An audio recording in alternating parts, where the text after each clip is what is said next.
What's up, gamers? The Red Dragon here, and today we are discussing the Ouya, the brand new gaming console set to launch in 2013. Now, this is making a lot of headlines for a lot of different reasons.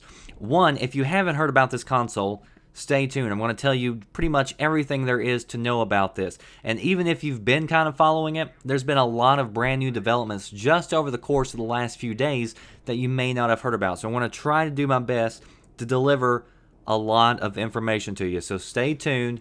Here we go. The Ouya. It is a $99 console set to launch in March of 2013. That means that it's going to make it to the market before the next Xbox or PlayStation.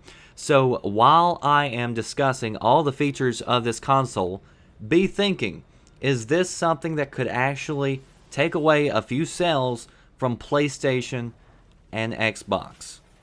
Alright, here we go. Here's what comes inside the Ouya.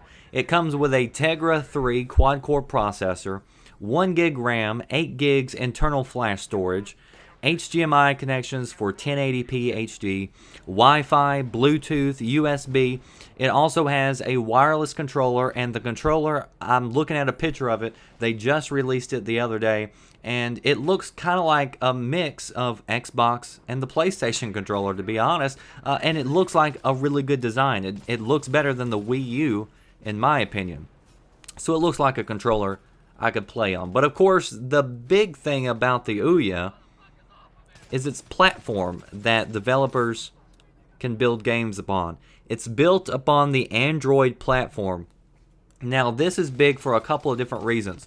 One, Android is free to get into, so if you're a kid in the basement, you can develop games now for the Android.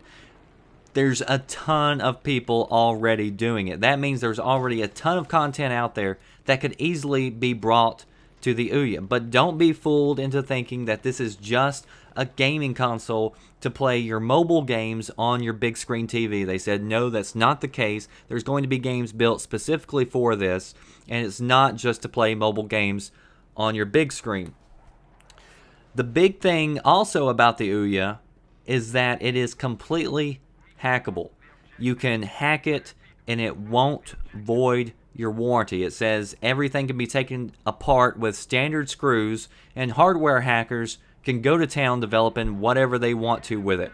Now, this has caused a lot of concerns because a lot of the news reports that I was reading, they were all saying, oh, well, if you build a hackable system, then all the games that you get into are going to be hacked by hackers.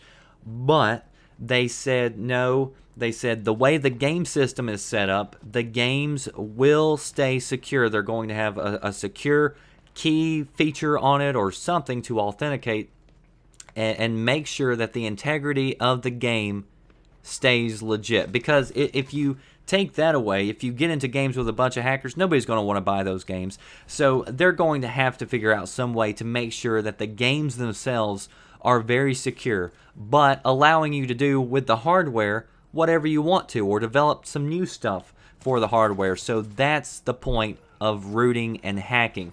So who all has signed on with this so far? Well, there's a couple of big names starting to come out with some big support for it. Square Enix has announced that they're bringing Final Fantasy to the console.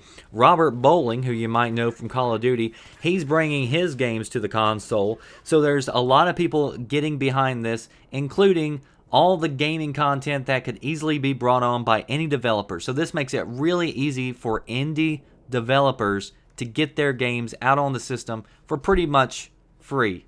You can develop it, send it in. You don't have to get all these big publishing and license fees. All that is thrown out the window, which is what the developers of this really wanted to do, because it's so hard for indie gamers to get their content out on a console like the Xbox, because there are so many fees involved. And so it's not as simple as just developing a good game and getting it out there. There's a lot of behind the scenes work. So if you have a console where anybody can develop for it and put it out there, no fees involved, you get really good content that is not kept back by cost. So that was the overall gist and rundown of the console that was given on the Kickstarter page, because this is how this got really jumped off. They started a Kickstarter page to raise $950,000 to get this project going. Since then, they put it up. It's been about a month, and they've got still 5 days to go. They've already raised $6.5 million, easily surpassing the $950,000 goal, which is good because it's going to take a lot of money in order to get this off the ground. It takes a lot of money to manufacture, blah, blah, blah. And recently, just about every other day, they release a brand new PR statement with a new sponsor, somebody else coming on board. So far, they've got Vivo. If you've ever watched a music video on YouTube, you've probably seen Vivo. They're bringing thousands and thousands of artists and music, so it will be accessible right there on the console. Twitch TV is also going to be available to stream. iHeartRadio and OnLive. OnLive has signed up with Ouya and will be available on day one. That means this console is connected to the cloud. It's going to have access to all the big games that are already on live, and it's also going to have free demos for every game available. They've said every game on the Ouya will be free to some extent, whether the developers have a free-to-play model that they're following, or they put together a free demo to give you so that you can try out the game before you spend any money whatsoever. So you're going to have a console that you can get for $99, plug it into your big screen TV, have access to tons and tons of games, have access to the cloud, and all these other features. I'll tell you what, it doesn't sound too bad. It doesn't sound like a bad idea at all. Now the question is whether it will take hold. And that's a big question. They've got a lot of money. They got a lot of backers who put down money to say they wanted a new console. But can a new player really come in from nowhere and take away the pie from Xbox and PlayStation? Do you think it's possible? Let me tell you why I love Xbox. It's because of Xbox Live. I don't get on the Xbox just so I can have access to these games, which I play games. I have access to them, yes. But I'm specifically on Xbox because I like the Xbox Live experience. It's kind of monitored, so it's kind of secure. You don't find a lot of cheaters or anything else like that. You have access to all your friends list who are also on this same console. You can talk to them across party, across games, whatever. That's the experience that I like. Now, on Live, they may have a system similar to that. I'm not really sure, I'll be honest with you. I've never played on Live.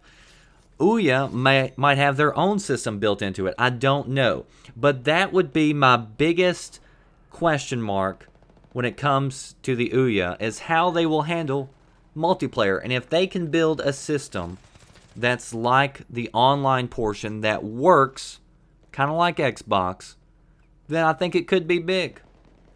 If they don't do that and they totally screw over the multiplayer, I'm not sure how well it will do, because one, a lot of people are waiting for the Xbox and PlayStation to release. I'm waiting on that. So I'm not sure I'm going to be jumping all over a brand new console just because it kind of gets brought up. I'm going to have to wait and see, like everyone else, what the reviews say, how it works out, and what really happens. In theory, it sounds really good on paper. It sounds really good to have all these features available to you for $99. Be available to pull from the cloud, be able to play the best games right there with the hardware in your house. Easy peasy Japanesey. So here's the question. Is the Ouya something that can be successful? We've got a poll on the front page of VGN, videogamesandnews.com. Links in the description box. As always, you can also follow me on Twitter and Facebook. Sound off. Post your comments below. Let me know what you think about this brand new console, which is being released in just a few short months. That does it for me, the Red Dragon. I'll see you next time. Thanks for watching.